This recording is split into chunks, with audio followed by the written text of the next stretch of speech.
Be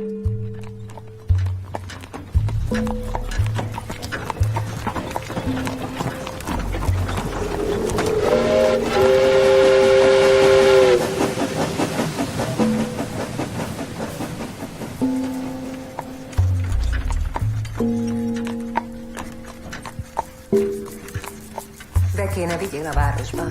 Az esküvője napján? Visznek is valamit, vagy csak hoztak?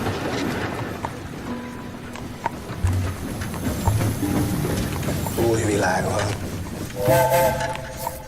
Nem számít ki úr, ki paraszt. Csak magyar legyen.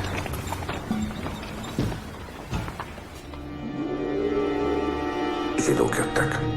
Hányan vannak? Egyelőre ketten. És mi a rossz sebet akarnak? Bosszút? Vissza kell adni mindent.